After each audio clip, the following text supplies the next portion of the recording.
Simplicity and ease is what you get when you host your podcast with Audioboom. You can post up to 5 episodes per month, you get unlimited storage, and 500 minutes of recording time for each episode. Plus, advanced analytics, embeddable players, distribution of your podcast via Apple Podcasts, Deezer, Google Play, iHeartRadio, Savin, Spotify, and Stitcher, pending approval by each platform. Right now, you can sign up for Audioboom's $9.99 monthly subscription plan and get your first month free by using promo code BOOM. That's BOOM for 1 month free of hosting and distribution. Sign up for our $9.99 monthly subscription plan today. Today's episode is sponsored by Realty Shares. Realty Shares is an online real estate investment marketplace. They allow you to invest in private real estate deals right from your computer in just minutes. All deals are first reviewed by their experienced professionals. Start investing today by going to realtyshares.com/truth.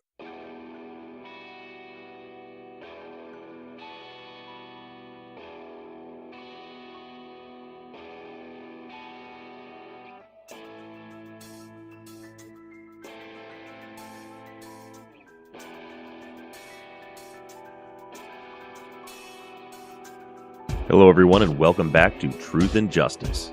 I'm your host, Bob Ruff, and I've got a little bit different type of episode for you today. I think the best way to describe it would be an addendum of sorts. My intention for this week was to have Jim Clemente on again to talk about the post-offense behavior of Adnan, Jay, and Don. Unfortunately, we were unable to get our schedules to line up this week to record the episode, and so I had to dig into my files of planned future episodes. The issue that I've had this week is that most of the episodes that I have planned revolve around Jim Clemente's analysis of the post-offense behaviors. I've also been pretty swamped this week as I've been on vacation from my full-time job, and I've been working 12-hour days trying to get the new studio put together.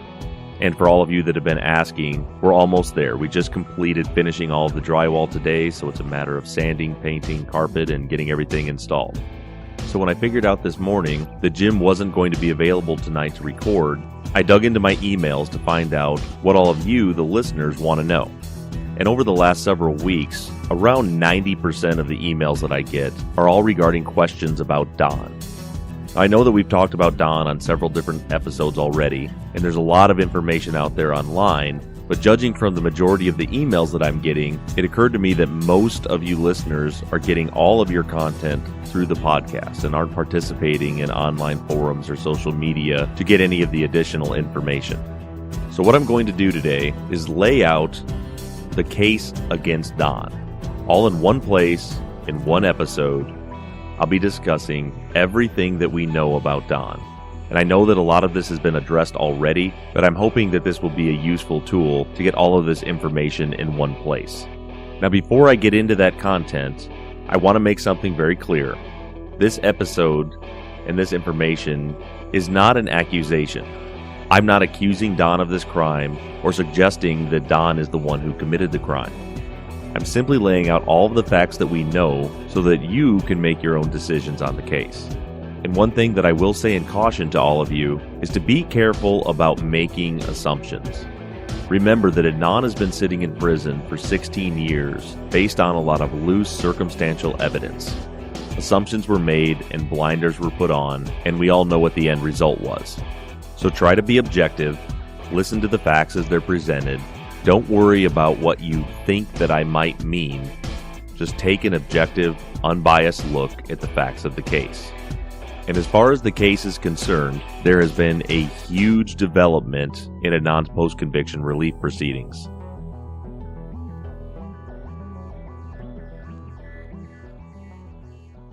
I've gotten tons of messages over the last week asking me to talk about the latest ruling in Adnan's case.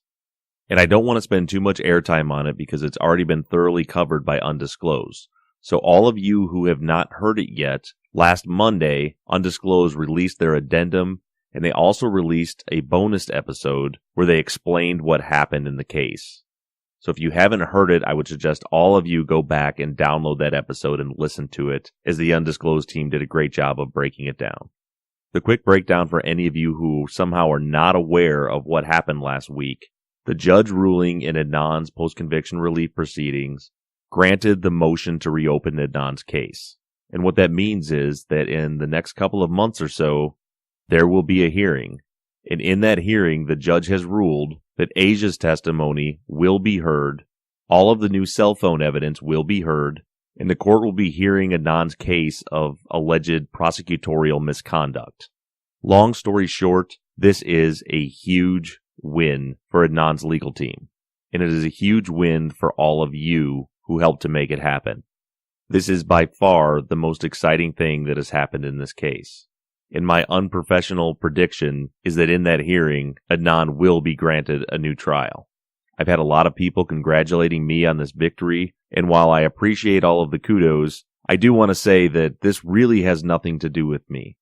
I believe that the work we're doing here is critical for this case, it's critical for finding truth and justice, and I believe 100% in the very near future, we will absolutely and conclusively prove who killed Hae-Min Lee. But in regards to the legal fight, there are 4 people that deserve all of the credit, and that's Rabia Chowdhury, Susan Simpson, Colin Miller, and Adnan's attorney, Justin Brown.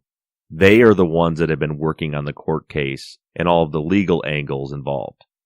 Information that Susan Simpson discovered was directly used in Brown's motion that resulted in this victory. So again, hats off to the undisclosed team and all of you listeners for keeping this movement alive and keeping this case on the front page and creating an atmosphere where injustice will not be tolerated.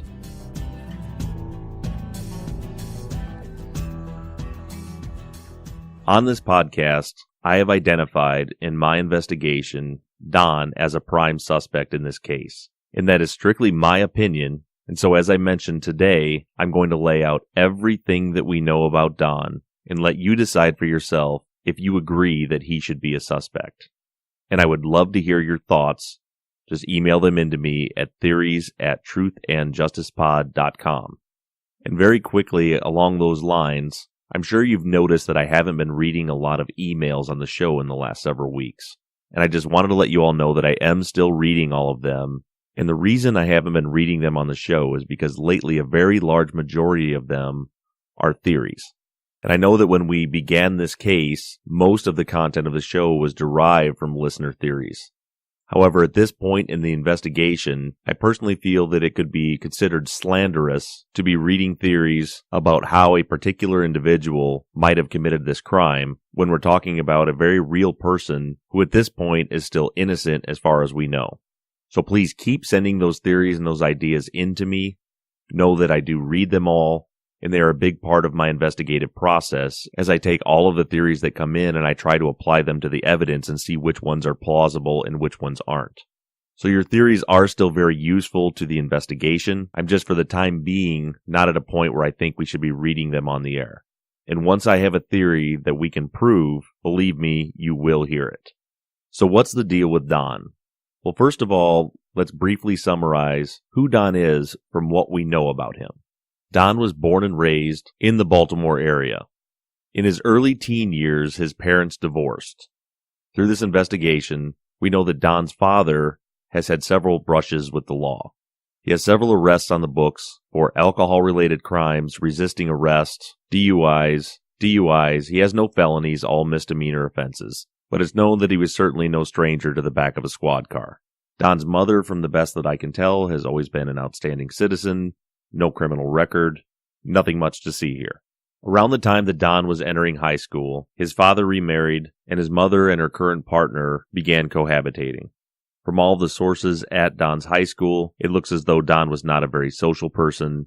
He's very quiet, kept to himself, and in fact, I was only able to find one single person in all of Don's graduating class that ever remembers even having a conversation with him. People remembered who he was, but no one could tell me who any of Don's friends were, or if he ever had a girlfriend. He was just a very quiet and reserved kid when he was in high school. I'll note here also that Don, to this day, has no criminal record whatsoever. He's never had any issues with the law. Several people have asked me which parent Don lived with, and I can't answer that. I've not found any documentation that shows strongly one way or the other who he was living with during high school. Shortly after graduating high school, Don began working at LensCrafters. He started out working at the Hunt Valley store, and in October of 1998, he began working at the Owings Mills Lens Crafters, right around the same time that Heyman Lee began working at the same lens crafters. I don't know why the transfer happened or if it was a transfer. All I know is that he did work at Hunt Valley, and then starting in October, he began working at Owings Mills. I also don't know when Don's mother began working at the Hunt Valley store. However, I assume, and it is just an assumption, that her taking the position as general manager at Hunt Valley may have been the reason he was transferred out, as the LensCrafters general manager that we had on the show a couple months ago said that it was a strict LensCrafters policy that you could not work at the same store for someone who you're related to. We do also know now that the general manager at the Owings Mills store was in fact Don's mom's partner. However, I don't think that this would violate the policy, as it was not a legal marriage at that point, and therefore she technically was not related to Don. Between October 98 and January 12, 1999, the only source that we have about Don during that time frame is Hay Lee's diary. According to Hay's diary, around early December, Hay and Don began talking.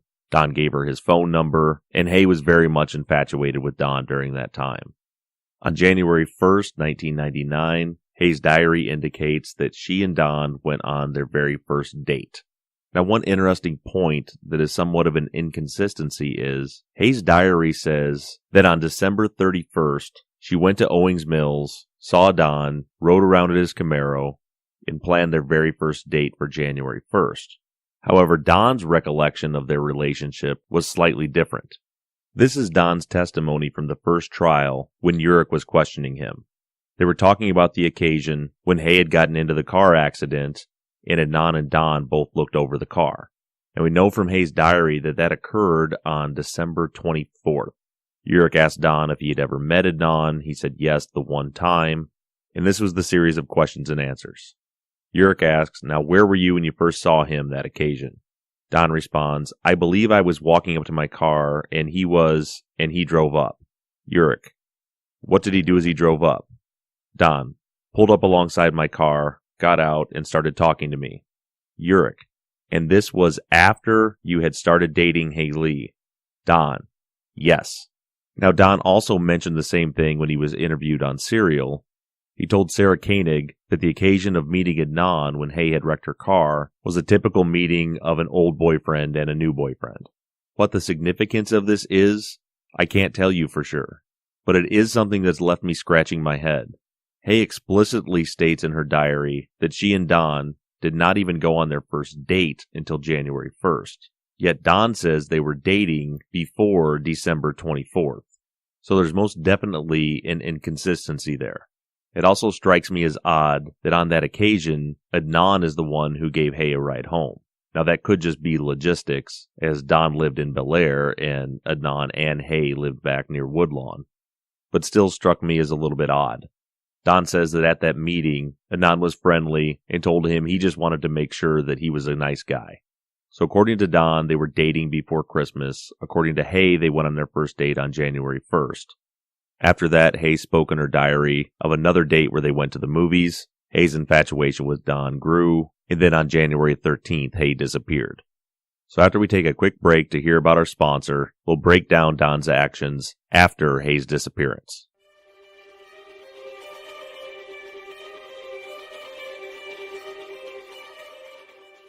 Today's sponsor is Realty Shares. If you have money in the stock market, you probably broke even this year, or maybe you even lost money. But if your dollars were invested in real estate in San Francisco, New York, Seattle, Chicago, or almost any other major city in the U.S., you likely enjoyed solid returns. Diversification is the name of the game when it comes to investing. If you're looking to diversify your portfolio with real estate, look no further than RealtyShares.com. Realty Shares is an online real estate investment marketplace that allows accredited investors to invest as little as $1,000 per transaction in residential and commercial real estate projects across the United States. Realty Shares is active in over 100 major metro areas. Thousands of investors use their platform to invest in real estate deals that are sourced and vetted by their experienced investment professionals. You can browse and invest in minutes all from your computer. Plus, when you sign up and make an investment, you can refer friends for $150 each. If you're looking to diversify your portfolio, go to RealtyShares.com/truth. to create a free account and get started. Learn real estate investment tips on their blog or simply browse investment opportunities. That's realtyshares.com/truth. Investments are risky and may lose value. Past performance is not indicative of future results.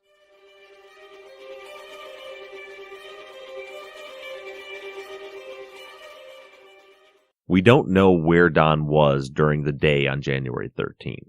All we know is that he was not at work as he said that he was.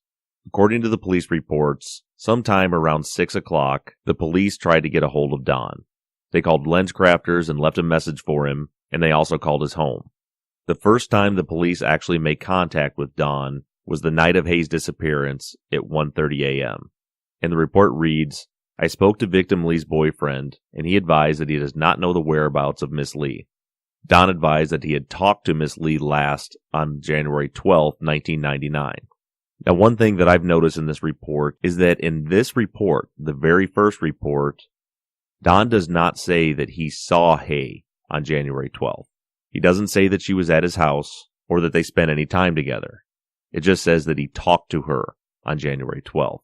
Now, that doesn't necessarily mean that they weren't together that night, but in Don's statement, it says that they talked, and there is nothing to indicate that they spent that evening together in Hayes' diary.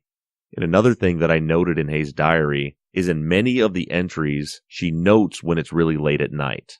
She'll write, I'm tired, it's 11 o'clock, or it's already almost midnight. She'll put these times in parentheses at the top. Anytime it's a late night entry, she seems to indicate that. But her entry on January 12th doesn't say anything about it being late at night, and it doesn't say anything about spending any time with Don that day. And in Don's first statement, he doesn't say anything about spending time with her that day. Very brief, to the point, doesn't know where she is, and the last time he talked to her was on the 12th. At the bottom of that report, it reads, it should be noted that I spoke to Don on January 14th at 01:30 hours. So that's 1:30 in the morning the day she went missing. The next day, another officer following up called Don again. In this report, it says Don advised he has not seen the victim since January 12th. And then it says that the Hartford County Sheriff was requested to check the area surrounding his address for the victim and her vehicle, at this time with negative results. So now he's spoken with two police officers. The first time he says he doesn't know where she is, and he talked to her the night before. And this time he just says that he hasn't seen her since the 12th. Says nothing about work, nothing about spending that night with her before. None of that is included in these reports. Just over a week later, on January 22nd, Detective O'Shea called Don again. So on this third occasion where Don had contact with the police, it says that Don said the last time he saw Hay Lee was on January 12th. Hay was at Donald's residence in Bel Air. Donald said Hay was in a good mood and she was happy about their new relationship. Hay did not mention to Donald that she argued with her mother about breaking curfew and phone privileges. Hay did not indicate to Donald that she was planning on going anywhere. Hay left Donald's residence at 10:30 p.m. and paged him when she arrived home at 11:30. Donald called Hay and they spoke on the phone until approximately 3 a.m. Hay told Donald that she would call him after she left work on the 13th. Hay was scheduled to work the 6 p.m. to 10 p.m. shift. And then now this is the first mention of Don working. It says on January 13th, Don went to work at the Hunt Valley LensCrafters store. Don did not speak with Hay while he was at work. Don worked until approximately 6 p.m. Don arrived home at 7 p.m.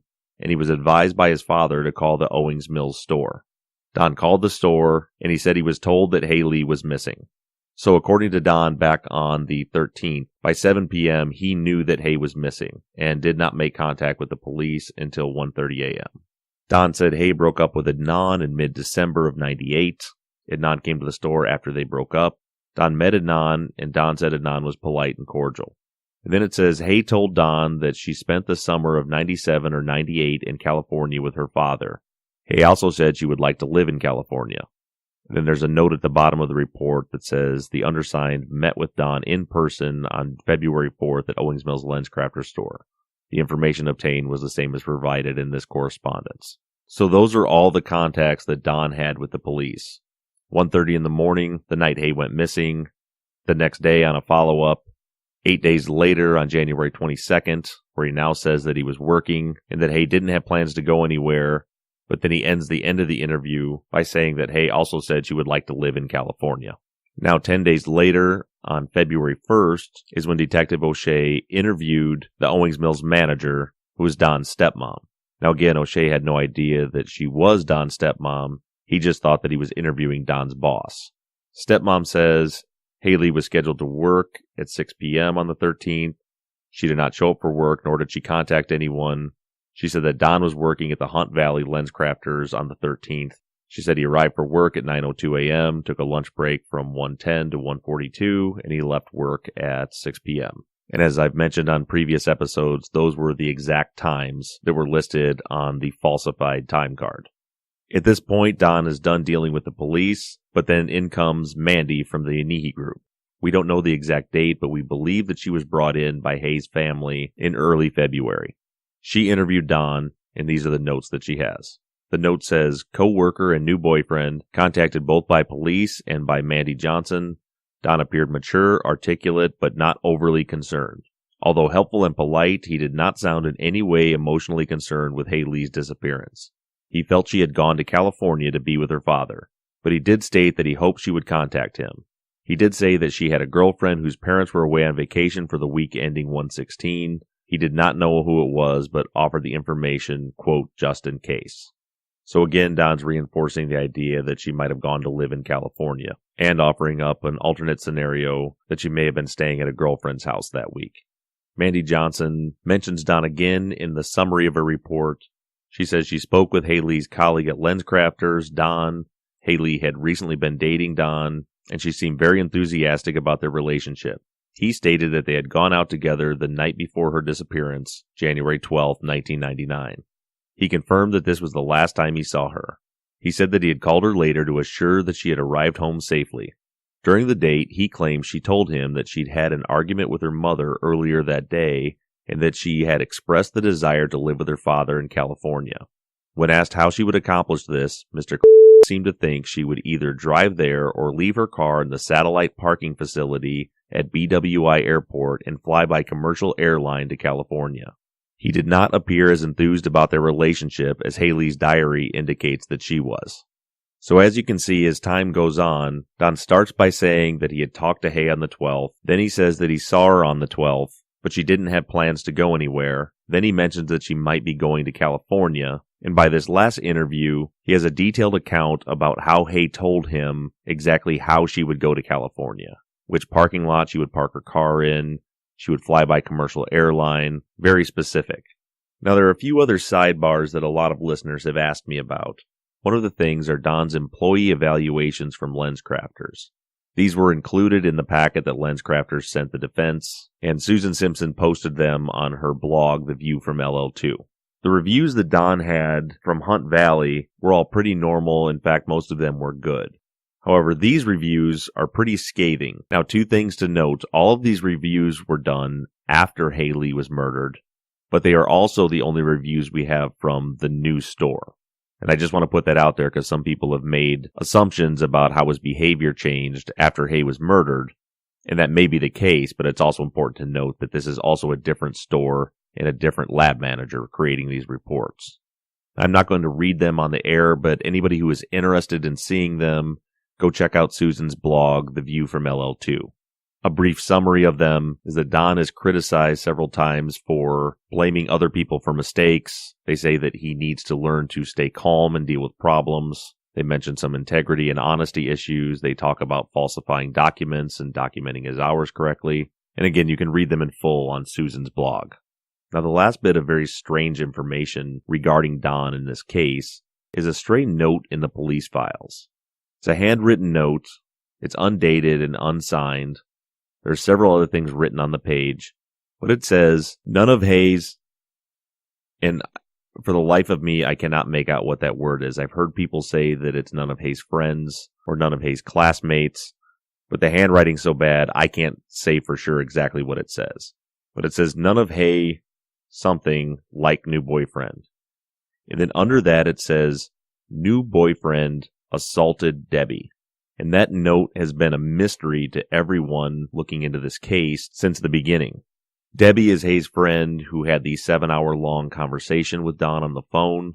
She's also the one that in her police interview said that Hay had told her she was going to meet Don at the mall after school on the day she was murdered. She said that she suspected Don of taking Hay, created a fake email address, started emailing him, and that eventually led to the 7-hour conversation. And she said that after talking to him on the phone, she was convinced that he had nothing to do with it. But then there's this note that says Don assaulted Debbie. And one of the reasons that I haven't brought this up before is because I was trying to get in touch with Debbie to figure out what that note was about. My attempts to contact her have been going on for months now. One of her high school friends reached out to her and let her know what I was doing, that I would like to talk to her. Debbie agreed, gave her permission to give me her email address, and I've emailed her since then, along with a few other people who have done the same. And she just seems really resistant to talk. She hasn't responded to the emails. She's just been seemingly kind of avoiding having these conversations. And I can certainly respect that. So if I ever am able to make contact with Debbie, or if she ever gets back with me, I will let you all know. But for the time being, I'm just as confused as all of you are by what that note means. I mean, it very clearly says that the new boyfriend assaulted Debbie. Now, the last bit of information that we have about Don is his reaction to Serial. When Serial began, Sarah Koenig contacted Don, and he declined to speak with her. He didn't want anything to do with it. As Serial went on, and Don was discussed several times, in the last hour before the last episode, Don contacted Sarah Koenig and wanted to give a statement, or an interview, I guess, but he wouldn't be on the air. He would only talk to her off the air and let her talk about what he said. In that interview, Don again talked about his interaction with Adnan when Hay had wrecked her car. He again said that he and Hay were dating at that time. He said that he really loved Hay and that she changed him. It made him feel like he had worth and that he still loves her to this day, which is a bit of a contrast to his reaction back in '99, where, as Mandy noted, he seemed very unconcerned and not very enthusiastic about their relationship. Don told Sarah that he had been cheated on in the past. He told Sarah that, as far as he can remember, he never made any attempts to call or page Hay after she went missing. He told a story about how after he testified at trial, that Kevin Urich yelled at him for not making Adnan look bad on the stand. He said he was literally screaming at him, which I just have to say, as much as I can't stand Kevin Urich, that story never made any sense to me. Don played very little part in that trial. It doesn't make a whole lot of sense to me why Urich would be yelling at Don, especially in the hallway of the courtroom where people could hear him. So for what it's worth, personally, I don't believe that story. It just doesn't make any sense to me. It doesn't mean it didn't happen. It just seems really off the wall. And lastly, Don told Sarah that when he got the call from the police the night that Hay went missing, he immediately recounted his day. He said that he knew that he would be a suspect and wanted to make sure that he had an alibi. A few things about that statement got my attention. First of all, it seems like a very odd reaction. When you get a call that your girlfriend didn't show up to pick up her cousin that day, why would you immediately think that you need an alibi? And why would you think that you would be a suspect? A suspect for what? As far as anyone knew, there had been no crime committed at that point. And the second thing that struck me about that statement is that it's not true. Don didn't immediately give an alibi. He didn't say anything to the police that night about where he was or what he was doing. Or the next day. It wasn't until a week later, after his timesheet had been created, that he told the police that he was at work that day. He never made any mention of it before that interview on January 22nd. So for now, that's everything we know about Don. That's all the cards on the table, everything we know about him, good and bad. That is the case against Don, if there indeed is a case to be had. I believe with all of that in its entirety, that this is sufficient enough probable cause to consider Don a prime suspect. And it's up to you to decide if you agree.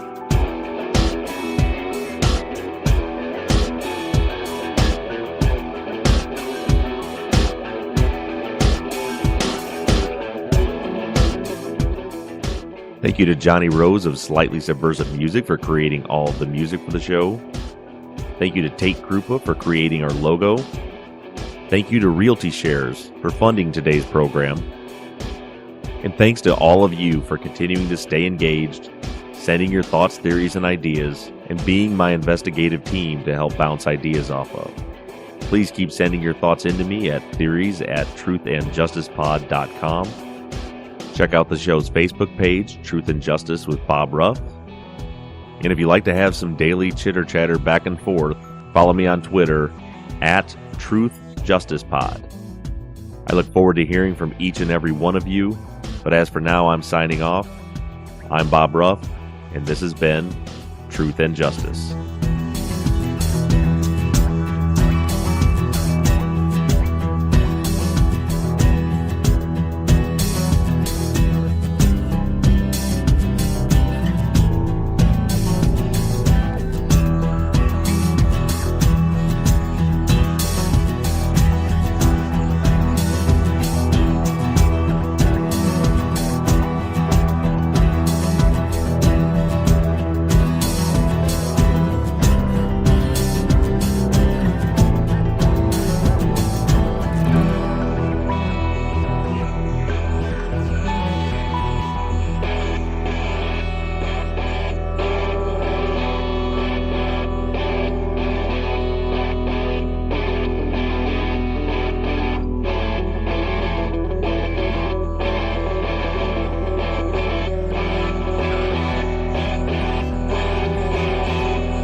Over 460 million people around the world have disabling hearing loss. Starkey Hearing Foundation provides hearing aids and hearing-related health care to millions of patients in over 100 countries. But they need your support to continue helping those in need. Give the gift of hearing by donating to the Listen In campaign. Go to listenincampaign.org to donate today. That's listenincampaign.org.